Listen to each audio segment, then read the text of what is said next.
પ્રમાતા પ્રમાણ ને પ્રમેય. એટલે અંતઃકરણ સાથે જોડાયેલું ચેતન, હમ. અંતઃકરણ સાથે જોડાયેલું ચેતન એ પ્રમાતા. બીજી રીતે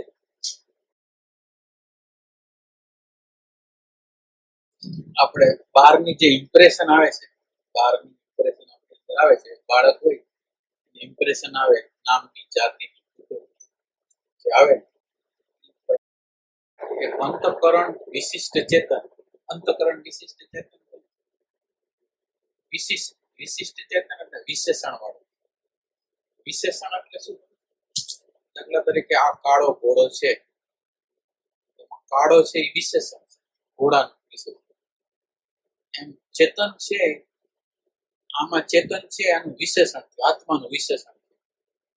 એટલે વિશેષણ થયું એટલે એની અંદર રાગ દ્વેષ જન્મ મરણ એ બધું આવે.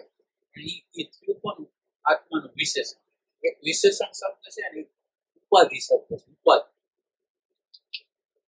એટલે ઉપાધિનો અર્થ એવો છે કે ઉપ એટલે નજીક, નજીકથી પ્રદાન કરે, નજીકથી કંઈક આપે, એને ઉપાધિ કહેવાય. ને બીજો એનો સંદર્ભ ઉપાધિનો એવો છે કે જે જગ્યાએ પોતે હોય એ જગ્યાએ પોતા સિવાય બીજી વસ્તુને બતાવે, ઉપાધિ કહેવાય.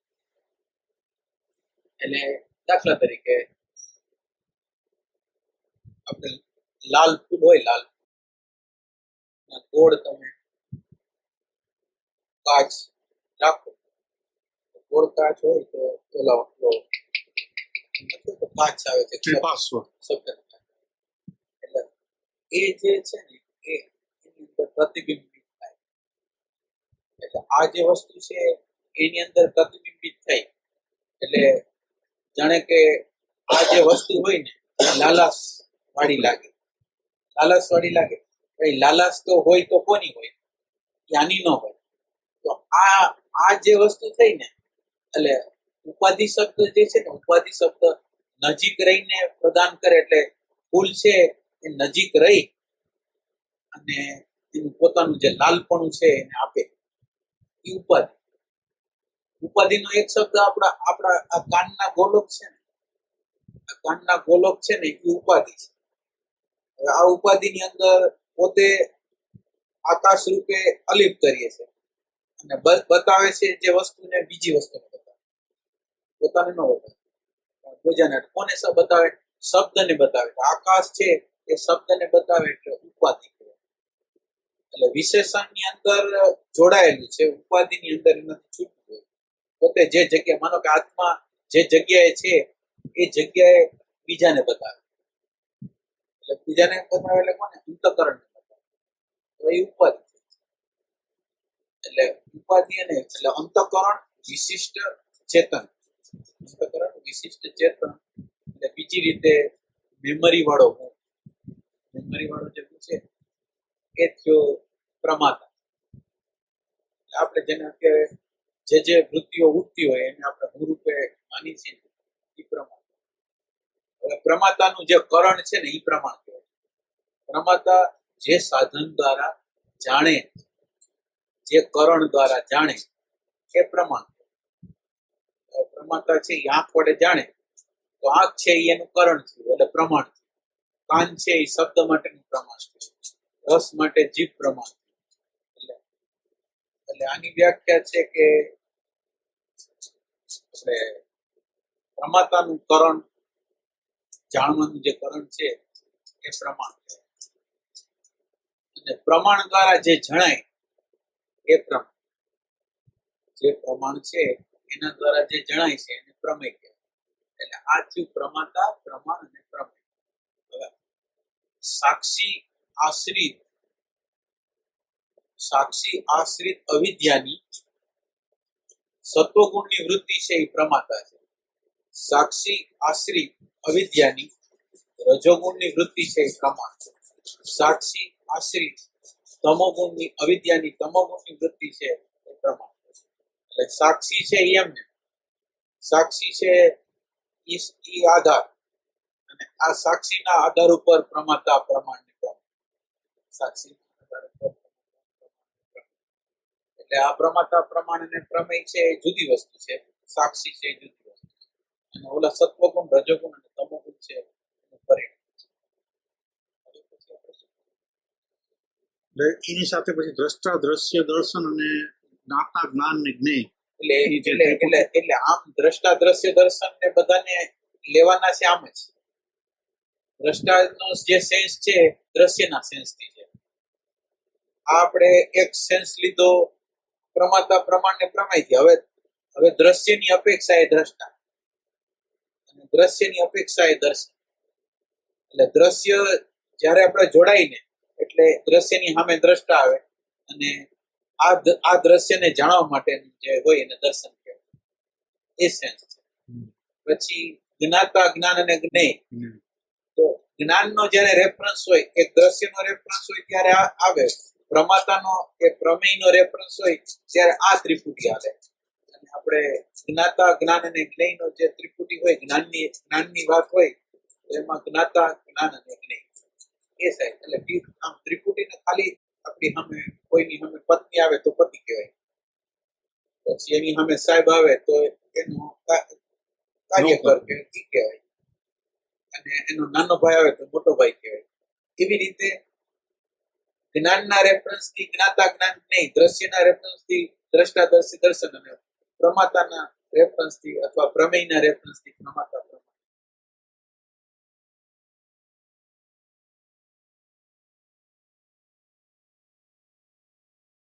એટલે સવાલ એ છે કે પ્રમાતા, પ્રમાણ અને પ્રમેય અલગ વસ્તુ છે, હું અલગ છું એવું જ્ઞાન આના દ્વારા જો આપણને થાય તો એ સાચું.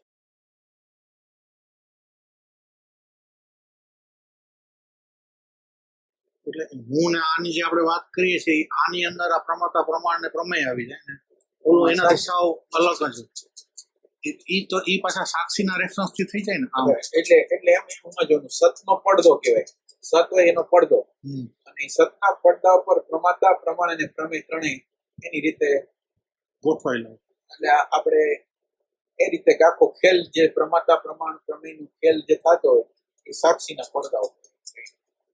સાક્ષી ન હોય ને તો કઈ. એટલે સાક્ષી નો અર્થ સત. એટલે સત એટલે શું? આપણે શોધવું હોય તો આપણે સતને શોધવા માંગીએ.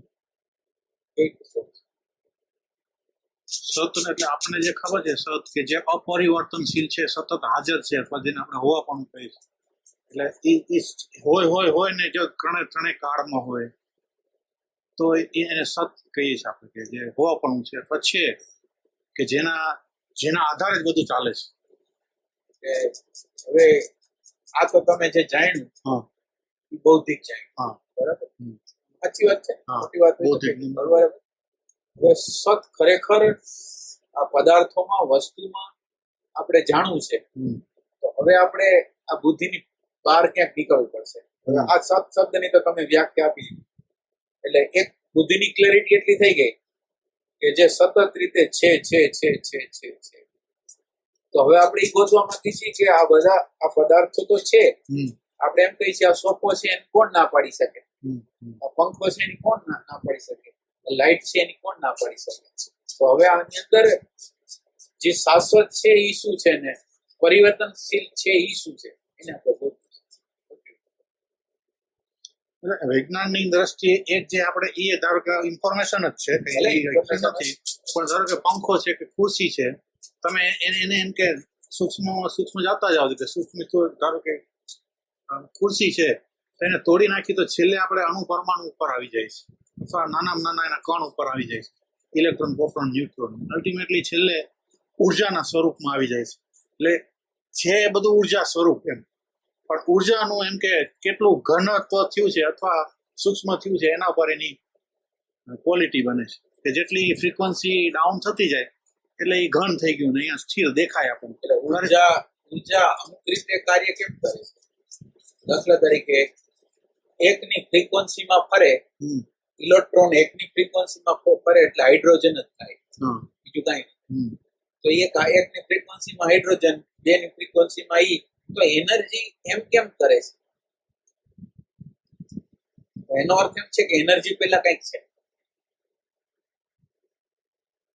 એટલે એ ખુરશી જે શું કામ બની એ અર્થમાં રેફરન્સ લેવાનું કે હું એટલે આપણે સતને શોધી બરાબર. હવે એનર્જી લગી તો સાયન્સ પહોંચ્યું છે હા પણ આપણે તો સત લગી પહોંચ્યું છે હા તો પહોંચ્યું છે તો એનર્જીના પોતાના ઇલેક્ટ્રોન પ્રોટોન ને ન્યુટ્રોન છે એટલે એ કયા નિયમથી ત્યાં એ બન્યું હવે ઈ જે ઉર્જા ઈ પોતાના નિયમોને તોડતું નથી. દાખલા તરીકે આકાશ છે, વાયુ છે, જલ છે, તેજ છે, એ પોતાના ગુણધર્મને છોડતું નથી. તો આ ગુણધર્મને પકડી રાખે છે. ઈ શું છે? ઈ કેવી રીતે? કેમ? તો એનર્જી પહેલા શું કરે? એનર્જી છે એ આ સ્વરૂપે આ અમુક પ્રકારના રૂલ અને રેગ્યુલેશન ની અંદર ફિક્સ થઈ ગઈ છે. એ કોણે કહી? એટલે એ એક કોઈક શાશ્વત તત્વ હોય કે જે ક્યારેય પણ એમાં ચેન્જ ન થતું હોય એ એના નિયમ પ્રમાણે ચાલતું હોય અથવા એને કંઈક એવા નિયમો લાગુ પડતા હોય જેના લીધે એ આમાં કન્વર્ટ થયું હોય. બહુ કેવી રીતે આવે? આપણે જોબમાં જતા પહેલા આપણે શું કરશું? એટલે આપણે સ્કૂલ કંઈક ઉદાહરણ લઈ તો કંઈક ખ્યાલ આવે.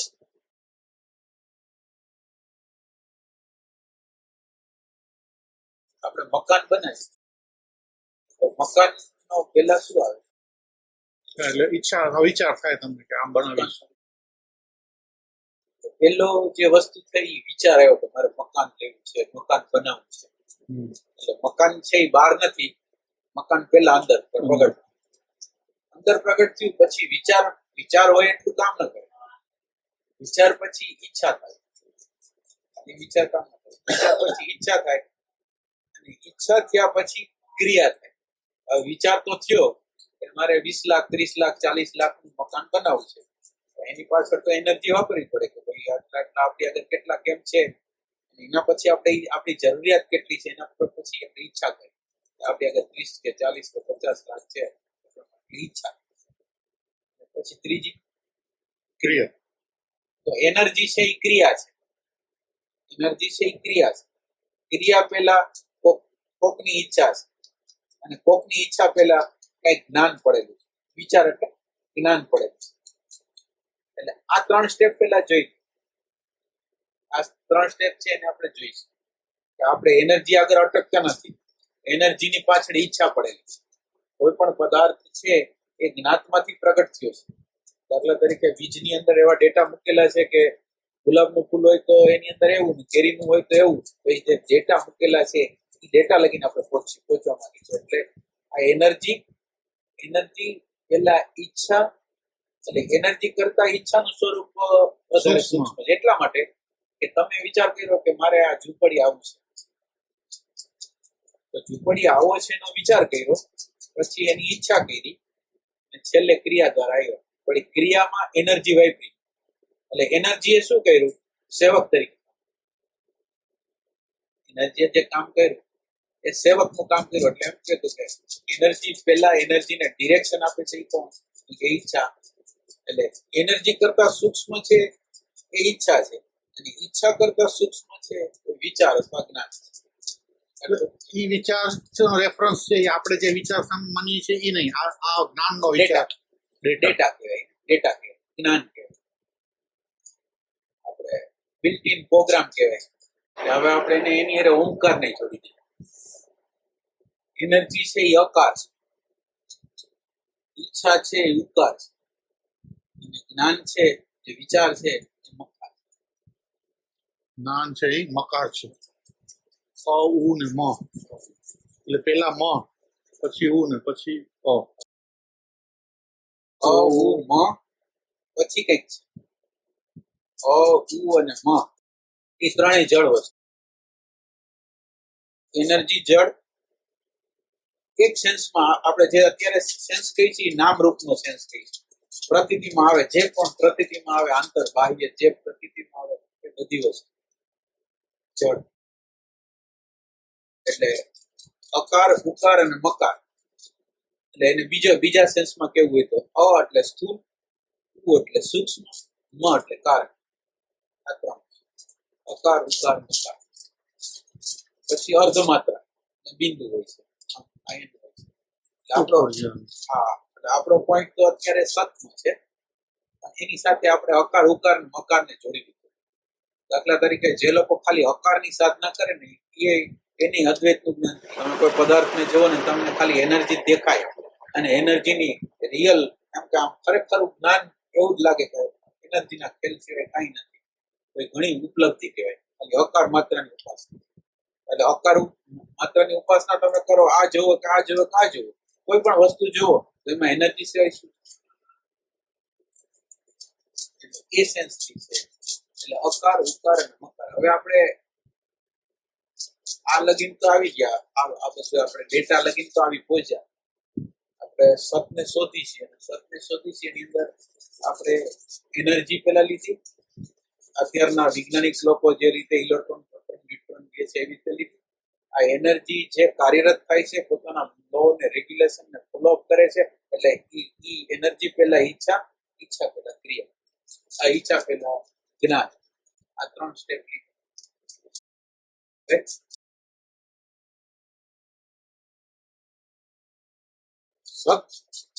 સત વસ્તુ છે ને, સત વસ્તુને મારે જોવી છે, સત વસ્તુને અનુભવી છે. સતને ખાલી બૌદ્ધિક રીતે હું જાણવા માંગતો નથી. ખરેખર સત વસ્તુનું અસ્તિત્વ છે અને એની પ્રતીતિ મારે કરવી છે. એવા ભાવથી આપણે શોધ કરી છે. સત કોની કહે છે?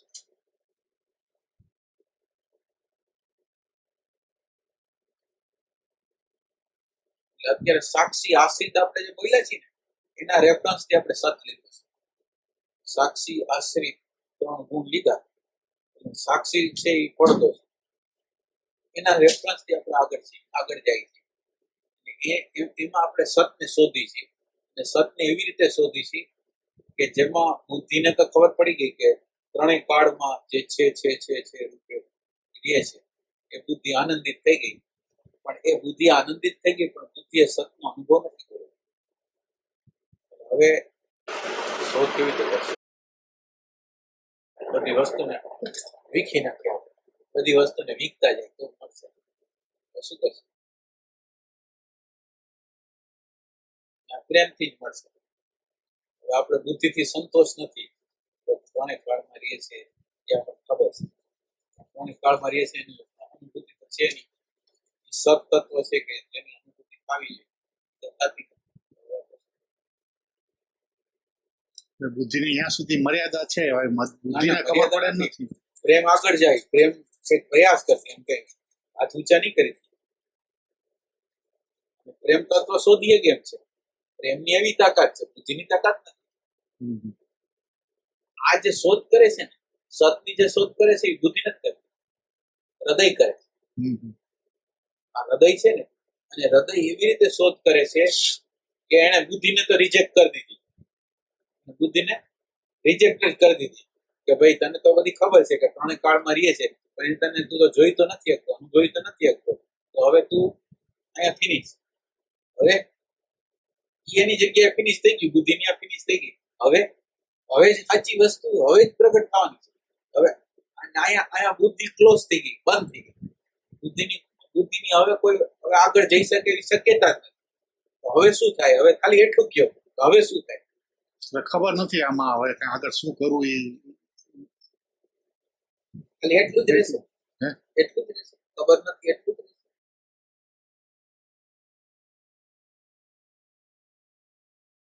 ખાલી પ્રતીક્ષા જ રહેશે. ખબર નથી એમના આપણે થાય તો ખરેખર આપણે કોઈ વસ્તુ શોધવા માટે શોધવી હોય તો આપણે ખબર નથી એમ કહીને ઉભા નથી રહી જતા. પછી અંદર કઈ ગળ મસાલા બનાવી તો તમે ગણિતનો દાખલો ન પણ દાખલો તો આપણે આમ કરીશું, બીજું કરીશું, આમ કરીશું. એટલે કે ત્યાં તો વિશેષ પ્રયત્નની જરૂર છે. તડપની છે દાખલો સોલ્વ કરવામાં જેવી તડપ એના માટે એની મને પ્રાયોરિટી હોય છે તો જ હું નહીતર હું માની લઉં એવું મને લાગે. એટલે એની અંદર એ જે કે છે એ પ્રમાણે ખાલી મને ખબર નથી એટલી નથી, એને શોધવા માટે એવી ઝંખના છે અંદર, જોરદાર ઝંખના. જ્ઞાત તો પૂરું થઈ ગયું છે અને હવે કઈ ખબર નથી પડતી. એમાં ગતિ કરવાની ખબર નથી. હવે તમે કરો ગતિ, શું કરશો?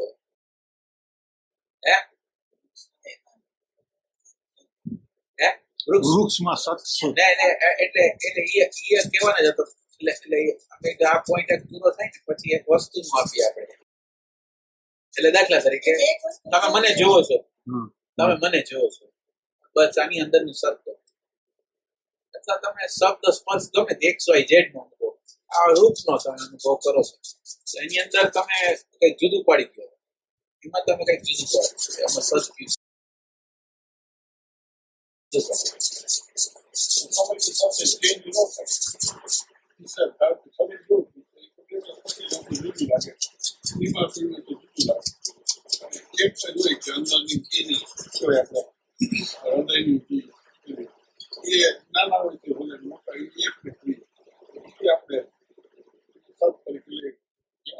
પણ આપણે એમાં વિજ્ઞાન જોઈશે. આપણે વૈજ્ઞાનિક રીતે સંશોધન કરવું છે.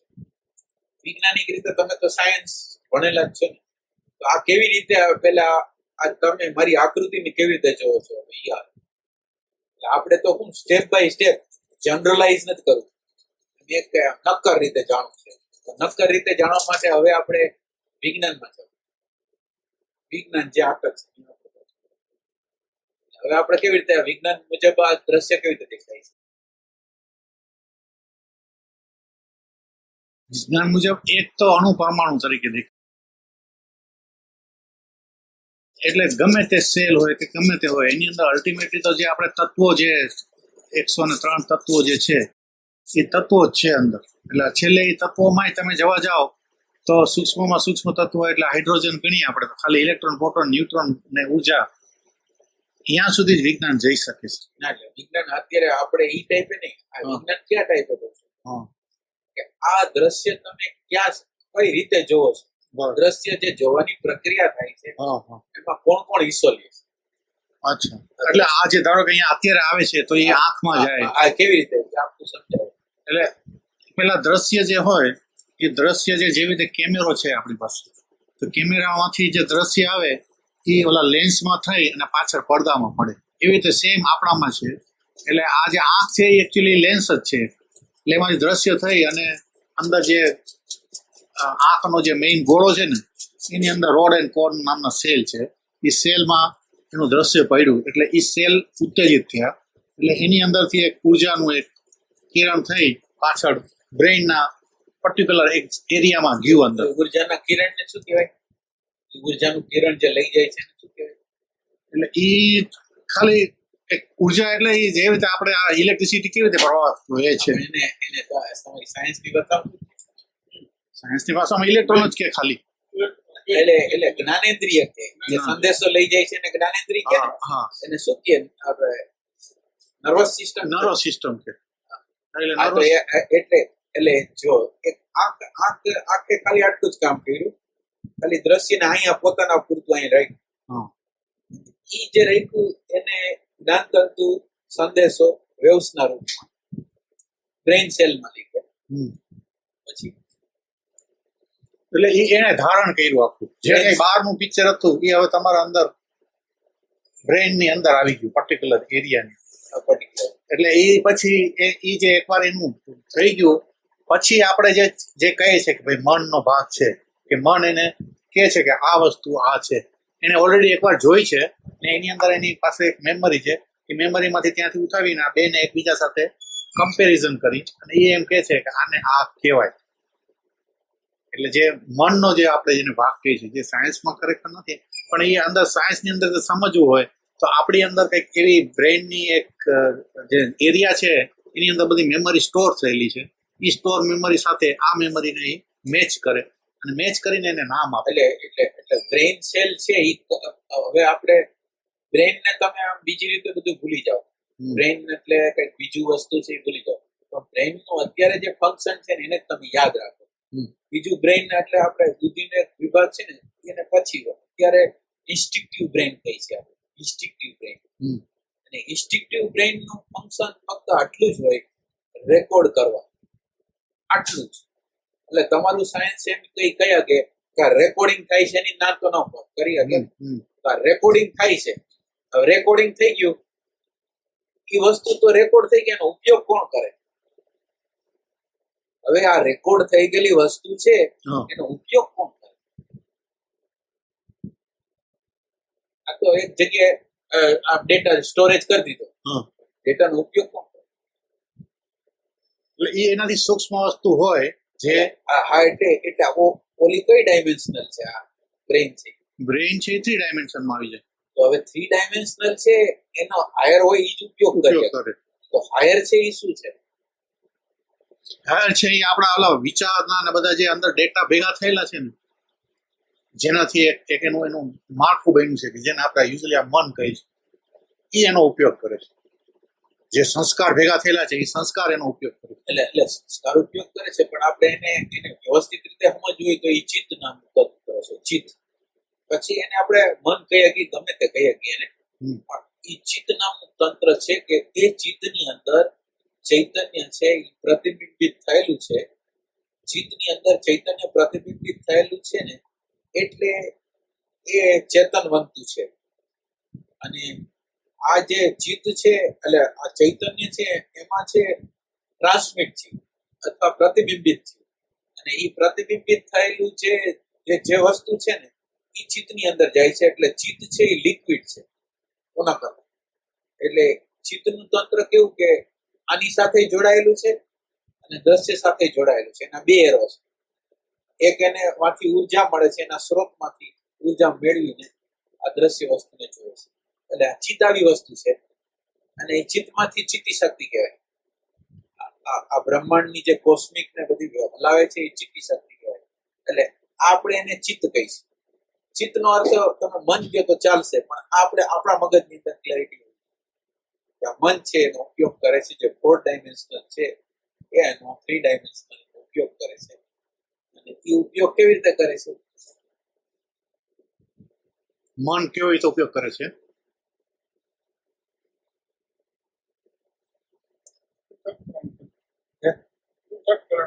હા, પૃથ્થકરણ કરે બધું, પણ ઈ જે પૃથ્થકરણ કરે છે એ બધું ક્યાંથી આવ્યું છે?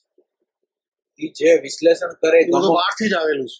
એટલે એ ડેટા છે. ડેટા એટલે મન છે એ ડેટાનો ઉપયોગ કરી ગમા અણગમા પ્રગટ કરે છે. અહીંયા લગી મન આવ્યું. હવે પછી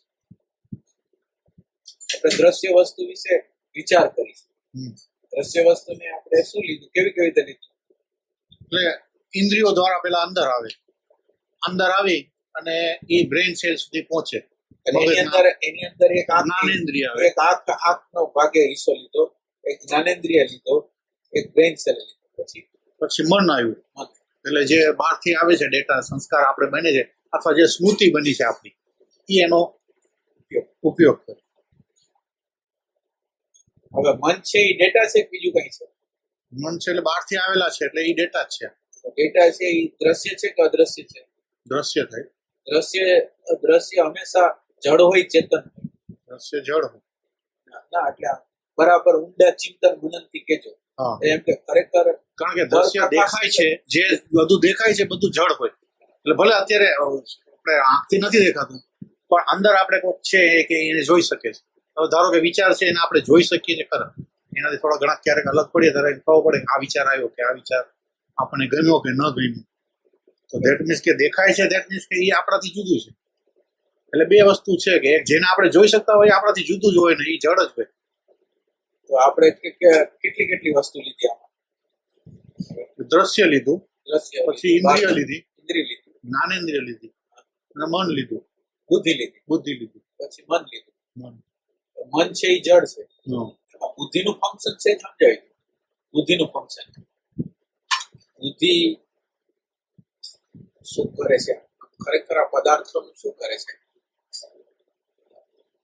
બુદ્ધિ છે ને એકચ્યુઅલી કમ્પેરિઝન વિશ્લેષણ બધું કરી અને એક પર્ટિક્યુલર નિર્ણય આપે છે. આમ જ એને આપણે બુદ્ધિ કહી સાંભળીએ. મન હોય તો એ મન એનો નિર્ણય ના આપી શકે. મન હવે આમે હોય ને એ એટલે આમ ડાયલેમામાં હોય. ડાયલેમા ઇન ધ સેન્સ કે આ બાજુ દોડે ને આ બાજુ દોડે. ઇન્સ્ટિંક્ટિવ બુદ્ધિ શું કરતી હશે? તમારો બ્રેઇન સેલ હશે એ શું કરતા હશે?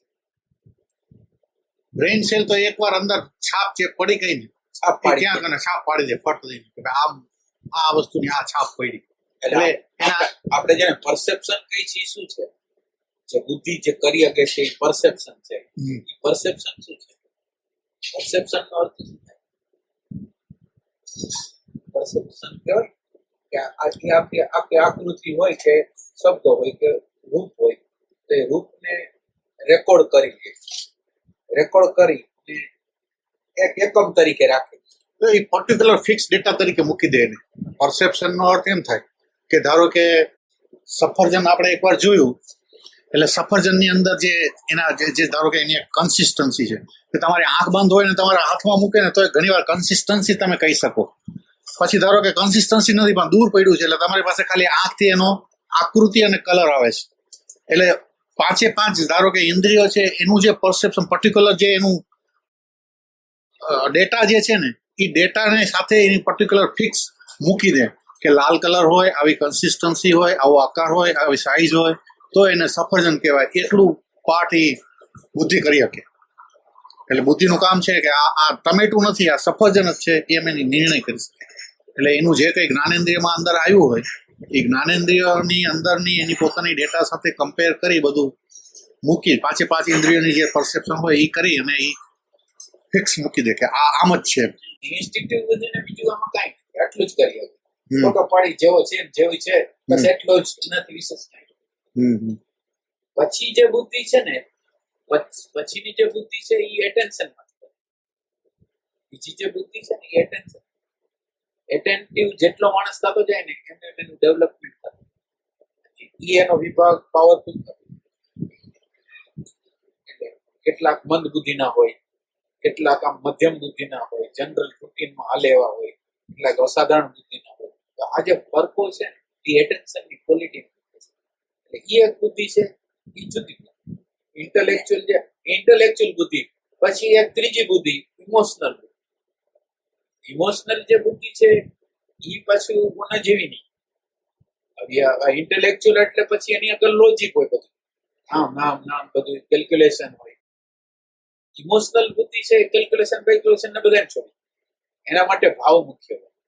તો હવે એ જે નિર્ણય કરે એ ખોટ નહીં કરે, એ પોતાના શરીરને કષ્ટ આપે, એ પોતાના પૈસાને વેડફી નાખે, ગમે તે વસ્તુ. એ એક આખું ઇમોશનલ બુદ્ધિ. તમને જો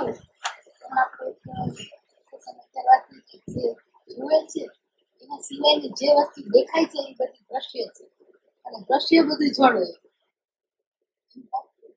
હું તમને જેવું થાય તમે મારા માટે આ છો, તમે મારા માટે આ છો, આ એટલે જળ. એવી રીતે હું તમારા માટે આ છું તો આપણે બે એમ જળ તો એમ મને સમજાવો કે એકબીજા માટે આપણે આ થઈ ગયા. એટલે આપણે બે જડ થઈ ગયા ને. માનો કે આ બોડી જે દેખીતું બોડી છે એ તો જડ જ છે. દેખીતું જે બોડી, જો તમે વિચાર કરો કે બોડી છે એની અંદર હમણાં પ્રાણ વહી જાય તો એને કઈ જ્ઞાન થાય? માનો કે અત્યારે ખટારો મોટર હોય તો ખટારો મોટર છે એની અંદર લાઈટ થાય, એ હાલે, એ સાઈડ આપી શકે, બધું કરે, એના સેન્ટર હોય તો એનો અર્થ એમ છે જીવન છે. તો એવી રીતે આ જે બોડીની અંદર જુદા જુદા સ્પેર પાર્ટો ભેગા કરી અને આ એક યંત્ર બનાવે છે. અને આની અંદર કાંઈ નથી, હાડ માંસ ચામડા સિવાય કાંઈ નથી, પંચમાર્ગ આકાશ. એટલે આ પોતે તો પરપ્રકાશિત છે અને આની અંદર છે ને કોન્શિયસનેસ છે ને ટ્રાન્સમિટ થયું છે. જેમાં અગ્નિ ટ્રાન્સમિટ ગોળાની અંદર થાય એવી રીતે ટ્રાન્સમિટ થયું છે. એટલે આ જીવંતતા આની લાગે. પણ જેવો આપણા શું થાય કર્મ પૂરા થઈ જાય ને આપણા આ જન્મ પૂરતા, એટલે એ પ્રાણ આમાંથી ઉડી ગયો. એટલે આ તો જડ જ હતું, આમાં ચેતન હતું જ.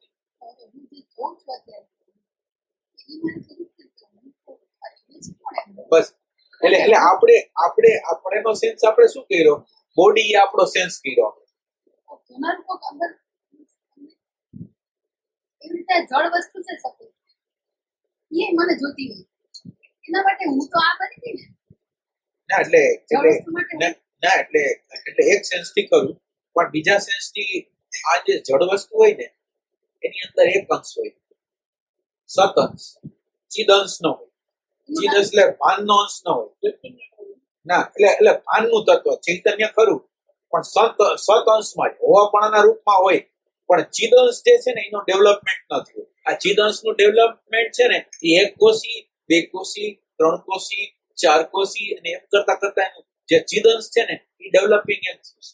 અને આનંદ અંશ છે ને એનું ડેવલપિંગ તો ખાલી માણસની અંદર અને જે આત્મજ્ઞાન ઉપલબ્ધ થાય એટલે આપણે એકચુઅલી શોધવાની છે આ જોવે છે પણ હા, એ જોવે છે. જો આપણે જોયું એની અંદર તમે જોયું તો આંખ નથી જોતી, જ્ઞાનતંતુ નથી જોતું. આ બિચારા ઇન્સ્ટ્રુમેન્ટ છે, એક ઇન્સ્ટ્રુમેન્ટ જેમ કેમેરાનો ઇન્સ્ટ્રુમેન્ટ છે કે એને કેમેરા દ્વારા અંદર ફોટો લઈ લીધો, ઓલી બેટરીના સેલ દ્વારા જે એના આપણે ફોટો છે એને કેચઅપ કરી લીધો. પણ એ આખું યંત્રનું કેમ માળખું છે? એમ આ યંત્રનું એક માળખું છે. જીવ પોતે છે આમ શરીર જેટલો ચેતન એકાકાર થયો એટલો એટલે એને જીવ છે. જીવ બીજો કે છે એટલે ચેતન હોય એટલે જળ સ્વરૂપ. એટલે ઓમ એની અંદર ચૈતન્ય નથી. જો એ એક સમજવા જેવી વાત છે. ચૈતન્ય કોઈ દી જાતું, ચૈતન્ય વ્યાપક છે. એટલે આ એક વસ્તુ બરાબર એકાકાર ના એટલે એ સમજવા જેવી વાત એ છે કે એની અંદર જે નીકળી જાય છે ને એ સૂક્ષ્મ શરીર નીકળી જાય. દાખલા તરીકે આપણે અહીંયા 5 ગળા મૂકી દીધા, એની અંદર 5 ગળા મૂકી દીધા, એની અંદર સૂર્યનું અથવા આનું પ્રતિબિંબ પડે છે, લાઈટનું પ્રતિબિંબ પડે, સૂર્યનું પ્રતિબિંબ પડે. હવે એની અંદર એક ગળો છે, એક પાણી છે, અને એ પાણીની અંદર આનું પ્રતિબિંબ પડે. એની અંદર પોઈન્ટ કેટલા છે? 3 વસ્તુ છે. એક ઘડો છે, એક પાણી છે અને એક સૂર્ય છે. એવી રીતે આપણી અંદર આ સ્થૂળ બોડી છે ને એ ઘડો છે, અંતઃકરણ છે ને જે સૂક્ષ્મ શરીર એ જલ છે. હવે આ જલ માનો કે અહીંયા સુકાઈ ગયું, જલ હતું એ બાષ્પીભવન થઈને સુકાઈ ગયું. હવે બાષ્પીભવન થઈને સુકાઈ ગયું એટલે સૂર્યનું પ્રતિબિંબ નથી પડતું, પણ એનો અર્થ એમ નથી હવે ઈ જે પાણી છે એ ક્યાંક ઉડ્યું, પાછું ક્યાંક વળશું, પાછું એ ક્યાંક ગયું, અને પાછું એની અંદર ઓલું બધું તો સૂર્ય તો બધે છે. હવે જે ઉડે છે એ શું ઉડે છે? પાણી ઉડી જાય છે. પાણી ઉડી જાય છે એટલે આપણી અંદર કહેવાય તો સૂક્ષ્મ શરીર છે ઉડી જાય. હવે સૂક્ષ્મ હવે ચેતન તત્વ છે એ તો અહીંયા છે, એ વ્યાપક છે, એને ક્યાંય આવવાનું નથી, જવાનું. એટલે ચેતન તત્વ અહીંયા છે, પણ એમાંથી જે અંદર જે એનું પ્રતિબિંબ જતું હતું એ સૂક્ષ્મ શરીર નીકળી ગયું એટલે આપણે એને મરણ કહીએ. એટલે મરણની અંદર આત્મા નથી જતો, સૂક્ષ્મ શરીર જેમ છે.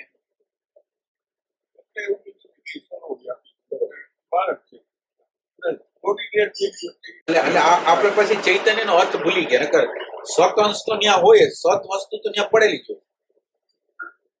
આનને આનંદ ભલે ન હોય, સત અંશ જે આત્માનો જે સદઅંશ છે ને, એટલે આત્મા આખે આખો હોય, પણ આપણે સમજતા નથી એટલે વિભાગ કરી.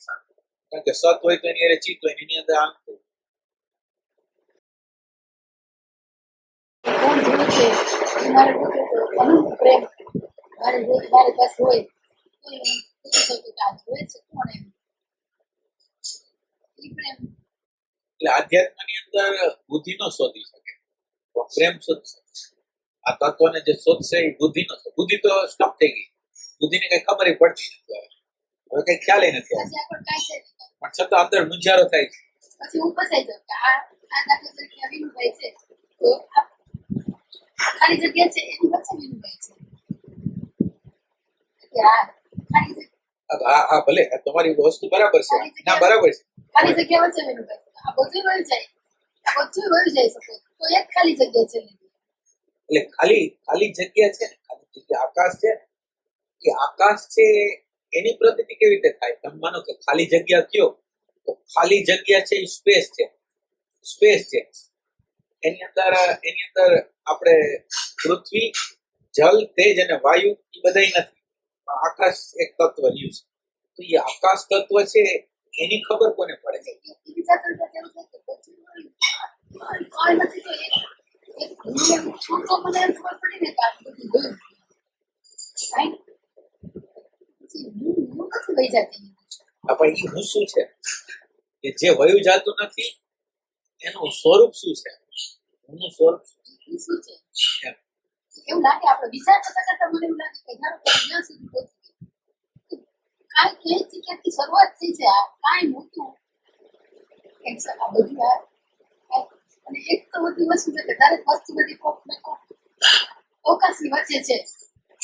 આ બધી વસ્તુઓ કોક અવકાશની વચ્ચે તો આપણે ઇમેજિન કરું કે આ બધું આવી ગયું કાંઈ નથી એટલે છેલ્લે ઈ ખબર કંઈક છૂટોને એમાં ખબર નહીં કે આ કાંઈ નથી. એટલે કાંઈ નથી એક કાંઈ નથી, એક કાંઈ નથી એવી વૃત્તિ છે, અને એક કાંઈ નથી એટલે કાંઈ નથી એની કઈ ખબર પડે છે કાંઈ નથી. ઈ જે ખબર છે એ શું છે? એટલે બે વસ્તુ ત્યાં છુપાયેલી છે. એક કાંઈ નથી એ એક ને એ જગ્યાએ છે, એ કાંઈ નથી છે અને એ કાંઈ નથી એનું ભાન કરનાર એક છે. એટલે બે વસ્તુ ત્યાં થઈ. એટલે આ કાંઈ નથી નીકળી જાય અને એનું ભાન કરનાર શેષ રહી જાય. એટલે એ આપણી શોધ છે. આપણી જે શોધ છે એ છે.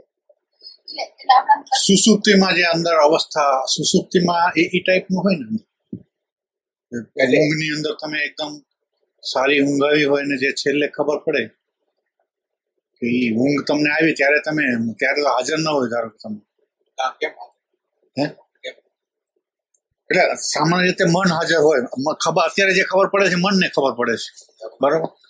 મન જે સપના જુએ છે કે જે કરે છે હવે એ ધારો કે મને સુઈ જાય જ્યારે સાવ ગાઢ નિંદ્ર આવી જાય ત્યારે તમને એનું ભાન ન થતું હોય કઈ પણ એમ કે ઈ ભાન ખબર ક્યારે પડે હે મને ખબર પડે એટલે આપણે મનને શું ખબર પડે એટલે આપણે શોધવું છે.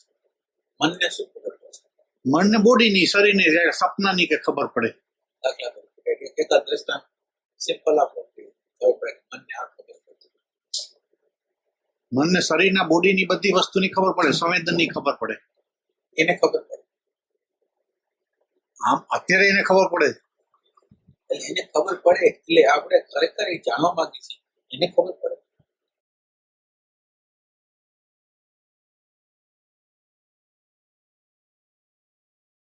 એટલે મન પોતે તો ઈ જે આપણે વાત કરી કે એમ નહીં. જળ છે હા હા એ જળ છે એટલે એમ નથી હા અત્યારે તમે શોધો હા. કેમ કે એમ છે એમ આપણે આ તો ખાલી પ્રશ્ન પૂછીએ હમ.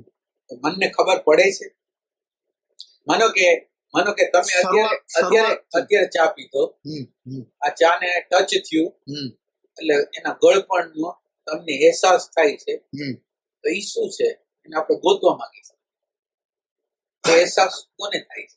ઇન્દ્રિયોને થાય પેલા ઇન્દ્રિયોને થાય એ ઇન્દ્રિયો છે એ મેસેજ મોકલે એટલે ઇન્દ્રિયોનો સેન્સ તો એટલો જ છે કે મેસેજ મોકલા તંત્ર હા અમુક પ્રકારનો મેસેજ મોકલે એવું તંત્ર છે ત્યાંથી એ તંત્ર દ્વારા એ મેસેજ ગયો હા ક્યાં ગયો?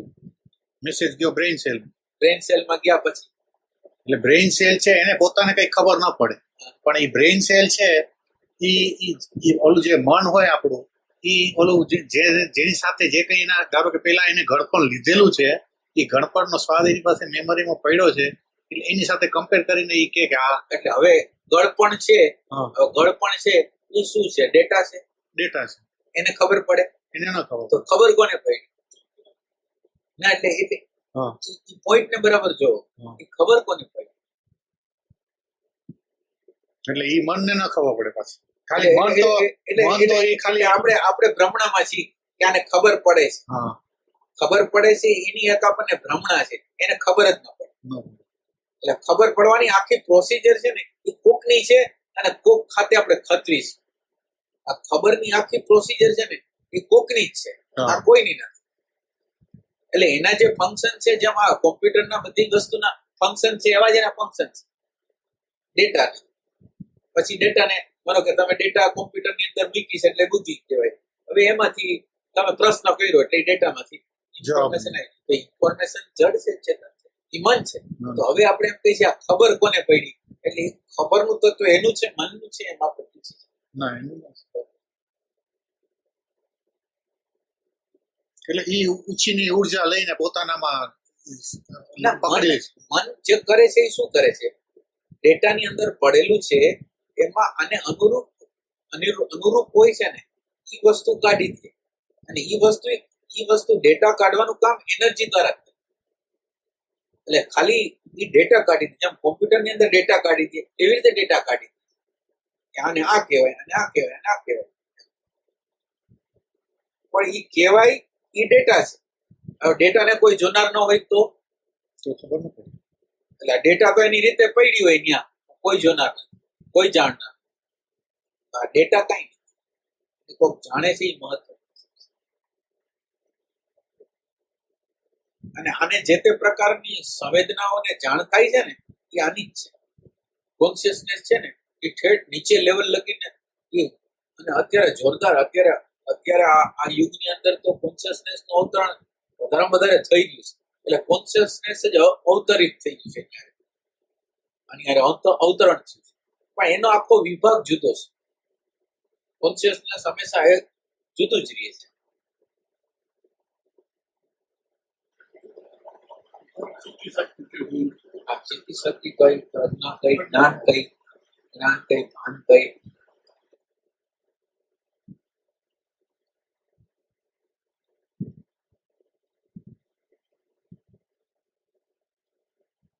આની અંદર આપણે જે ગોતી છે ને તો માનો કે તમે એવું ગોત્યું કે ઊંઘમાં જાય એટલે આમ થાય, એને આમ કહેવાય, એટલે આપણે જાણી નથી. આપણે ખરેખર રિયલ સેન્સ ની અંદર નથી ખબર.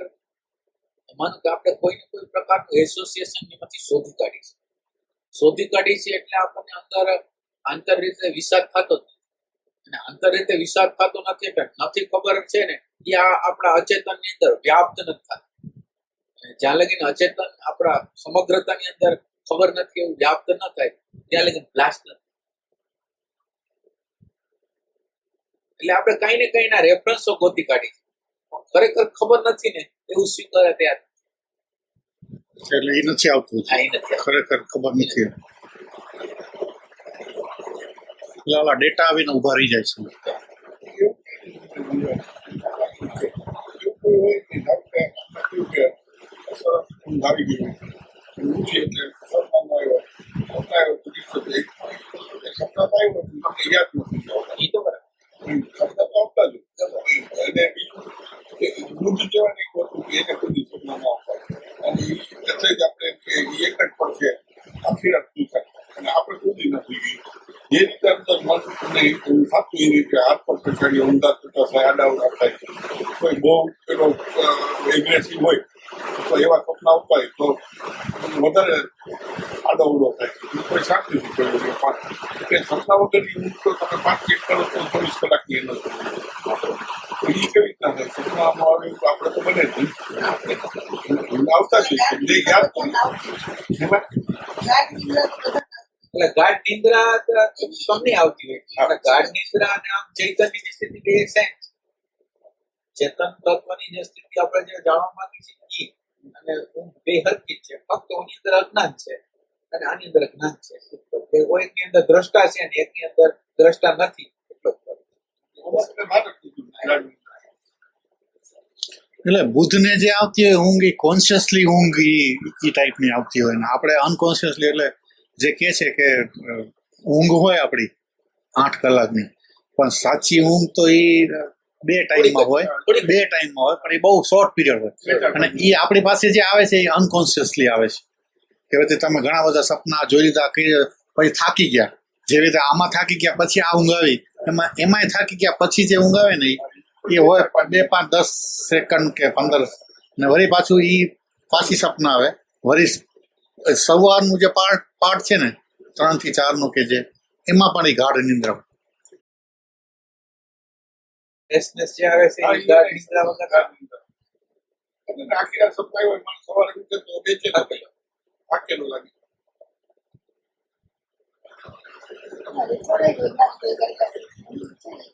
બે ચાર 5 મિનિટ માટે ગાઢ નિંદ્રા આવે છે તો ત્યારે એ લોકો ગેસ મૂકેલા હતા ને એમ તો કામ કરતા બંધ એવું મેં ક્યાંક વાંચેલું છે.